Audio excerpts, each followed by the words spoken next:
resentment is a key human motivation, and I would say it's a great teacher. To listen to your resentment is one of the best things you can possibly do. Resentment only means one of two things. It means either like shut the hell up, grow up, quit whining and get on with it.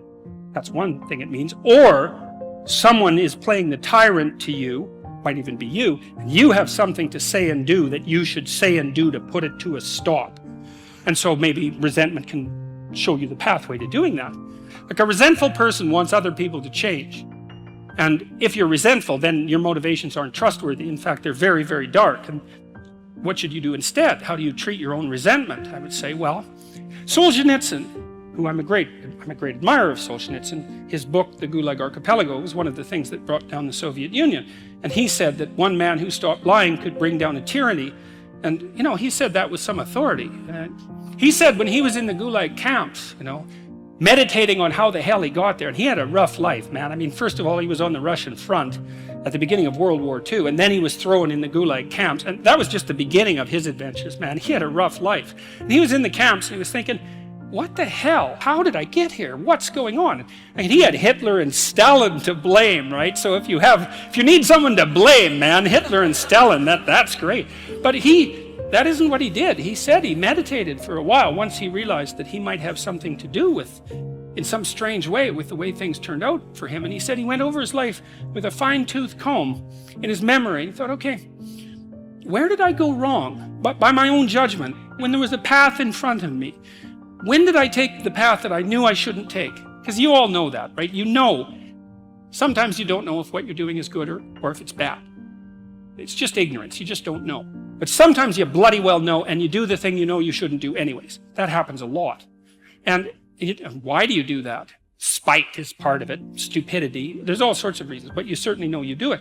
Solzhenitsyn thought, okay, well, what would happen if I took responsibility for where I am in this concentration camp, and then I went over my whole life and tried to figure out all the things I did that were wrong by my own estimation that increased the probability that I would get here, and then what would happen if I tried to set them all right now in the present?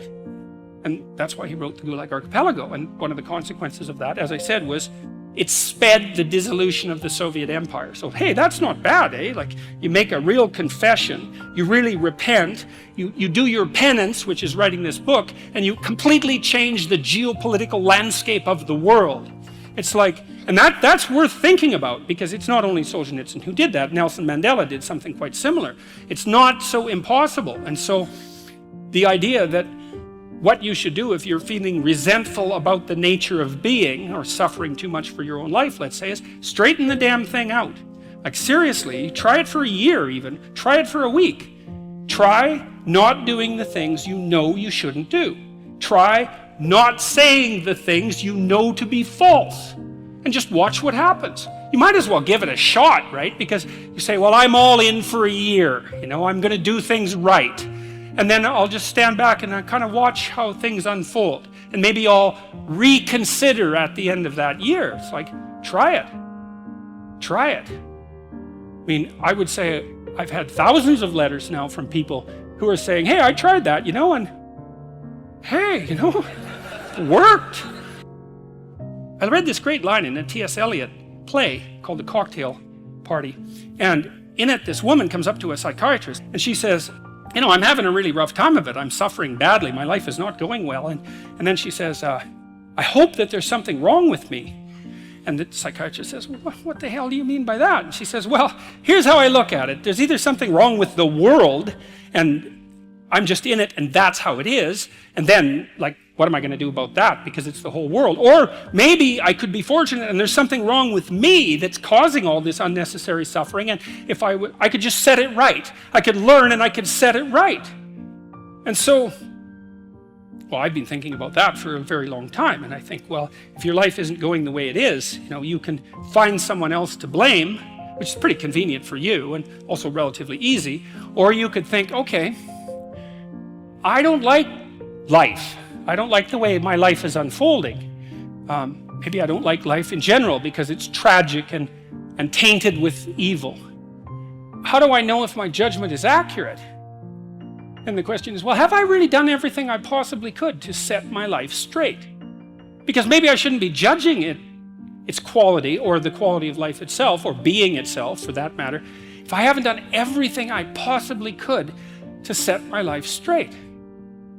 Well, so there's a task. The humility element is, it took me a long time to understand why there's religious injunctions supporting humility, to even understand what the word really meant in that sort of technical sense. And it means something like this. It means what you don't know is more important than what you know. Then what you don't know can start to be your friend. You see, people are very defensive about what they know. But the thing is, you don't know enough. And you can tell you don't know enough because your life is not what it could be, and neither is the life of the people around you. You just don't know enough. And so what that means is that every time you encounter some evidence that you're ignorant, someone points it out, you should be happy about that, because you think, oh, you just told me how I'm wrong. It's like, great. Like maybe I had to sift through a lot of nonsense to get through the real message that you're telling me. But if you could actually tell me some way that I'm wrong, and then maybe give me a hint about how to not be wrong like that, well, then I wouldn't have to be wrong like that anymore. That would be a good thing. And you can embark on that adventure by listening to people. And if you listen to people, they'll tell you amazing things if you listen to them. And many of those things are little tools that you can put in your toolkit, like Batman. And then you can go out into the world and use those tools, and you don't have to fall blindly into a pit quite as often. And so the humility element is, well, do you want to be right, or do you want to be learning? And it's deeper than that. It's, do you want to be the tyrannical king who's already got everything figured out? Or do you want to be the continually transforming hero, or fool for that matter, who's getting better all the time? And that's actually a choice, you know. It's a deep choice, and it's better to be the self-transforming fool who's humble enough to make friends with what he or she doesn't know, and to listen when people talk. And listening is a transformative exercise. Like if you listen to the people in your life, for example, if you actually listen to them, they'll tell you what's wrong with them and how to fix it and what they want. They can't even help it if you start listening, because people are so shocked if you actually listen to them that they tell you all sorts of things that they might not have even intended to, things they don't even know. And then you can work with that. And the other thing that's so interesting, you know, now and then you have a meaningful conversation, right? You have a good conversation with somebody, you walk away and you think, geez, you know, we really connected, and I know more than I did when I came away from that conversation. And during the conversation, you're really engrossed in it. And that feeling of being engrossed is a feeling of meaning, and the feeling of meaning is engendered because you're having a transformative conversation. So your brain produces that feeling of meaning for you. It says, oh yeah, this is exactly where you should be right here and now. It's the right place and time for you.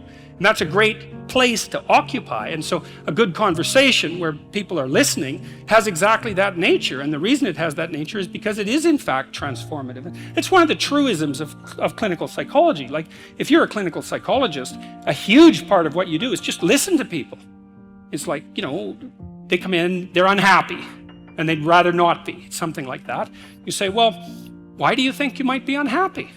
And they don't know. They have some ideas, and they may have to ramble around for like a year before they figure out why they're unhappy. They get rid of a bunch of reasons why they thought they were unhappy that are untrue, and then you kind of get to the heart of the problem. And then you might ask them, well, if you could have what you wanted so that your life would be okay, what would that look like? Then they have to ramble around a bunch about that because they don't really know. But the listening will straighten them out, because people think by talking.